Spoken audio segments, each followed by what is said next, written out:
আজ আবারও হাজির হয়েছি একটি নতুন রেসিপি নিয়ে। আমি আজকে আপনাদেরকে একদম বিয়েবাড়ি স্টাইলে সর্ষে পাবদা করে দেখাবো। এই রেসিপিটা বানানো খুবই ইজি আর খেতে কিন্তু দারুণ টেস্টি। তো চলুন বেশি দেরি না করে শুরু করছি আমার আজকের এই সহজ রেসিপি। নমস্কার, আমি পিনু, কুক উইথ পিনুতে আপনাদের সবাইকে স্বাগত। এই রেসিপিটা বানানোর জন্য সবার প্রথমে আমি এখানে নিয়েছি পাবদা মাছ। আমি এখানে মোট 9টা পাবদা মাছ নিয়েছি। এবার আমি এই পাবদা মাছের ওপরে দিয়ে দিচ্ছি 1 চামচ নুন, 1 চামচ হলুদ গুঁড়ো, দিচ্ছি 3 চামচ সর্ষের তেল। এবার নুন, হলুদ আর সর্ষের তেলটাকে মাছের গায়ে ভালো করে লাগিয়ে দিতে হবে।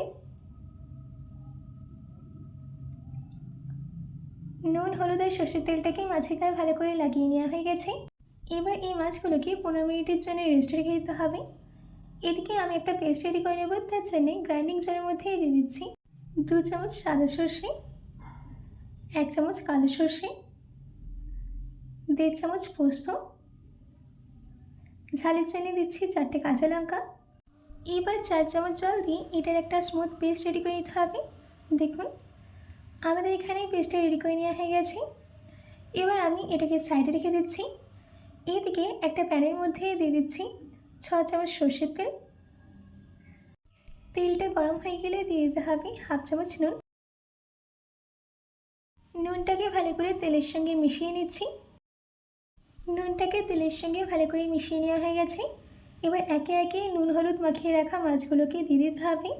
মাছগুলো ভাজার সময় গ্যাসের ফ্লেমটাকে লো টু মিডিয়ামে রাখবেন।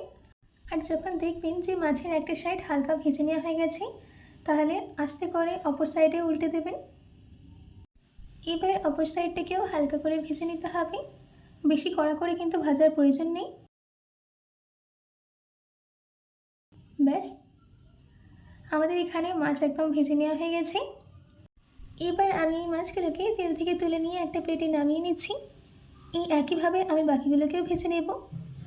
এবার আমি এই মাছ ভাজার তেলের মধ্যেই দিয়ে দিচ্ছি 1/2 চামচ কালো জিরে, 2টো চেরা কাঁচা লঙ্কা, 1 চামচ গ্রেট করে নেওয়া আদা।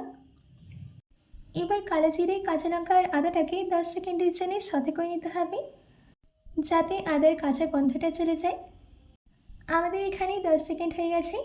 এবার আমি দিয়ে দিচ্ছি টমেটো পিউরি। 2টো মিডিয়াম সাইজের টমেটো আমি পেস্ট করে নিয়েছিলাম। দিচ্ছি স্বাদ মতো নুন, 1/2 চামচ হলুদ গুঁড়ো, 1 চামচ লঙ্কা গুঁড়ো। এবার এই সব কিছুকে ভালো করে মিশিয়ে নিতে হবে। আর গ্যাসের ফ্লেমটাকে মিডিয়ামে রেখে ততক্ষণ রান্না করে নিতে হবে যতক্ষণ না টমেটোর মধ্যে থেকে তেলটা ছেড়ে যায়। দেখুন আমাদের এখানে টমেটোর মধ্যে থেকে তেলটা ছেড়ে এসছে। এবার আমি এর মধ্যে অ্যাড করে দিচ্ছি তৈরি করে রাখা সর্ষে পোস্ত পেস্ট। পেস্টটা দেওয়ার পর দিয়ে দিতে হবে 1 কাপ পরিমাণে জল। জলটা দেওয়ার পর ভালো করে মিশিয়ে নিচ্ছি। এবার গ্যাসের ফ্লেমটাকে মিডিয়ামে রেখে 5 মিনিট এই মশলাটাকে কষিয়ে নিতে হবে, যতক্ষণ না মশলাটা থেকে তেলটা ছেড়ে যায়। এবার আমি এই স্টেজে এর মধ্যে অ্যাড করে দিচ্ছি 1 চামচ চিনি। চিনিটা দিলাম টেস্টটা ব্যালেন্স করার জন্যে। চিনিটা দেওয়ার পর ভালো করে মিশিয়ে দিতে হবে। দেখুন আমাদের এখানে মশলাটা থেকে কিন্তু তেলটা ছেড়ে গেছে। এবার আমি এর মধ্যে অ্যাড করে দিচ্ছি 1 গ্লাস পরিমাণে জল। জলটা দেওয়ার পর ভালো করে মিশিয়ে নিতে হবে আর ওয়েট করতে হবে একটা বয়েল আসা অবধি। দেখুন আমাদের এখানে বয়েল চলে এসছে। এবার একে একে ভেজে রাখা পাবদা মাছগুলোকে দিয়ে দিতে হবে। পাবদা মাছ দেওয়ার পর বেশি মেশাবেন না, যেহেতু পাবদা মাছ অনেক নরম হয়ে থাকে তাই বেশি মেশালে ভেঙে যেতে পারে। এবার এই মাছগুলোকে 5 মিনিট রান্না করে দিতে হবে। 5 মিনিট পর দেখতে পাবেন যে গ্রেভি থেকে একটা সুন্দর গন্ধ বেরোচ্ছে আর গ্রেভি থেকে তেলটাও ছেড়ে এসছে। সেই স্টেজে দিয়ে দিতে হবে 4টে চেরা কাঁচা লঙ্কা আর ধনেপাতা কুচি। কাঁচা লঙ্কা আর ধনেপাতা কুচিটা দেওয়ার পর হালকা মিশিয়ে নিতে হবে। দেখুন আমি কিন্তু বেশি মেশাইনি। কাঁচা লঙ্কা আর ধনেপাতাটা দেওয়ার পর আরও 1 মিনিট রান্না করে নিলাম।